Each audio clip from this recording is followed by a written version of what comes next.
Hi అండి. Hello నమస్తే. నేను మీ కమల. వెల్కమ్ బ్యాక్ టు కమల వంటింటి రుచులు. ఎలా ఉన్నారండి అందరూ? నేనైతే బాగున్నాను. మీరు కూడా బాగుండాలని మనస్ఫూర్తిగా కోరుకుంటున్నాను. మరి ఈరోజు మన రెసిపీ వచ్చేసి బ్రెడ్ ఆమ్లెట్ అండి.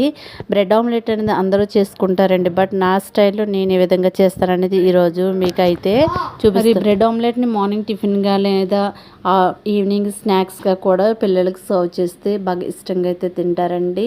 అండ్ మంచి టేస్టీ అండ్ హెల్దీ అయినటువంటి ఈ బ్రెడ్ ఆమ్లెట్ రెసిపీ అయితే ఈరోజు మీకు షేర్ చేయబోతున్నాను. మరి ఈ రెసిపీ ఏ విధంగా చేసుకోవాలి ఏంటి అనేది మనం ఇప్పుడు వీడియోలోకి వెళ్ళిపోయి చూసేద్దాం. దీనికోసం ముందుగా బ్రెడ్ స్లైసెస్ని అయితే తీసుకోవాలండి.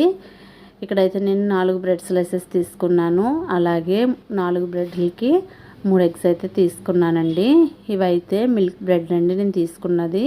మీరు కావాలి అనుకుంటే శాండ్విచ్ బ్రెడ్ కూడా యూస్ చేసుకోవచ్చు. ఇక్కడ 3 ఎగ్స్ని కూడా ఇలా బ్రేక్ చేసుకుని వేసుకోవాలి.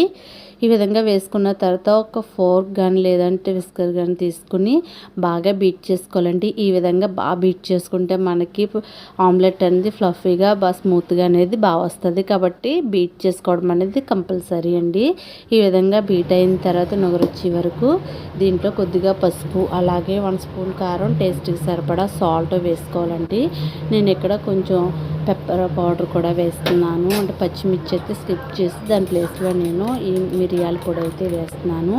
ఇదంతా కూడా బాగా కలిపేసుకోవాలండి. ఈ విధంగా కలిపిన తర్వాత దీంట్లోకి కొద్దిగా ఆనియన్స్ వేసుకోవాలండి. అలాగే కట్ చేసినటువంటి చిన్న ముక్కలుగా టమాటా ముక్కలు కూడా వేసుకోవాలి. ఇక్కడ నేను పచ్చిమిర్చి అయితే స్కిప్ చేశానండి. ఎందుకంటే పిల్లలు తింటారు కాబట్టి కొంచెం కారం కింద పడతాయి తగిలితేనని వేయట్లేదు. మీకు కావాలితే వేసుకోవచ్చు.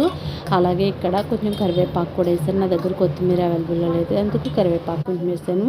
మీకు కొత్తిమీర ఉంటే వేసుకోవచ్చు. ఈ విధంగా వేసుకుని కలుపుని పక్కన పెట్టిన తర్వాత ఈ బ్రెడ్ స్లైసెస్ ఉన్నాయి కదండి, వీటిని అయితే కొంచెం బటర్ అప్లై చేసుకుని ఈ బ్రెడ్ స్లైసెస్ని 2 సైడ్స్ కూడా నీట్గా కాల్చుకోవాలి. ఈ విధంగా కాల్చి పక్కన పెట్టిన తర్వాత పెనం పైన మనం ముందైతే కలుపుకుని ఉంచుకున్నాం కదండి ఎగ్ మిశ్రమం, అదైతే కొద్దిగా వేసుకుని ఆమ్లెట్లో వేసుకోవాలి.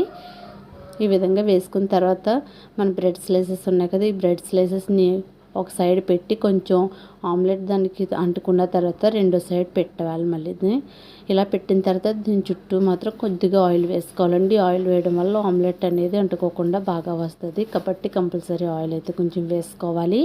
ఈ విధంగా వేసుకుని ఒక 2 మినిట్స్ కాలనిస్తే సరిపోద్దండి. ఎక్కువ అయితే అవసరం ఉంటుంది, జస్ట్ 2 మినిట్స్ కాలనిస్తే సరిపోతుంది. ఓకే, చూస్తున్నారు కదా, ఈ విధంగా కాలిన తర్వాత మనకి రెండో సైడ్ కూడా తిరిగేసుకోవాలన్నాం కదా. ఇప్పుడు రెండో సైడ్ కూడా కాలాలి. కొంచెం కాలిన తర్వాత మరలా ఒకసారి తిరిగేసుకుని ఈ బ్రెడ్ ఎడ్జెస్ ఉన్నాయి కదండి, వీటిని అయితే మనం లోపలికి ఫోల్డ్ చేసుకుని 4 సైడ్లో కూడా మడత పెట్టుకుని మనం 1 నిమిషం కాలనిచ్చి తీసుకుంటే సరిపోతుందండి. మనకు బ్రెడ్ ఆమ్లెట్ రెడీ అయిపోతుంది. ఇక చూస్తున్నారు కదా, ఈ విధంగా రెండో సైడ్ కూడా 1 మినిట్ కాలనిస్తే సరిపోతుందండి. ఈ విధంగా కాలనిచ్చిన తర్వాత మనం ప్లేట్లోకి సర్వ్ చేసుకుని తర్వాత మిగిలిన మిశ్రమం అంతా కూడా ఇదే విధంగా అన్ని బ్రెడ్లో కూడా మనం ఆమ్లెట్ కింద వేసుకోవాలండి. అండ్ అలాగే మనకి ఈ ఆమ్లెట్ అనేది అది ఎగ్ అనేది తీసుకోవడం వల్ల హెల్త్కి కూడా చాలా మంచిది కదండి. పిల్లలకి డైలీ ఉడకబెట్టిన ఎగ్ ఇవ్వాలి అన్న, వాళ్ళు తినాలి అన్న బోర్ ఫీల్ అయినప్పుడు మనం ఈ విధంగా డిఫరెంట్గా చేసి పెడతా ఉంటే వాళ్ళకి కూడా కొంచెం డిఫరెంట్ అనిపించి టేస్ట్ కూడా నచ్చుతుంది.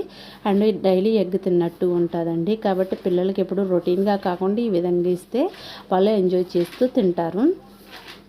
ఓకే అండి, రెడీ అయిపోయిందండి మన బ్రెడ్ ఆమ్లెట్ అయితేని. చూస్తున్నారు కదా, చాలా బాగా వచ్చింది. మరి దీన్ని ఏ సాస్తోనో సర్వ్ చేసుకుంటే చాలా బాగుంటుంది. మరి ఈ వీడియో కనుక మీకు నచ్చినట్లయితే లైక్ చేయండి. అలాగే మన ఛానల్ ఫస్ట్ టైం చూస్తున్నట్లయితే సబ్స్క్రైబ్ చేయండి. ఓకే అండి, థ్యాంక్స్ ఫర్ వాచింగ్. బాయ్.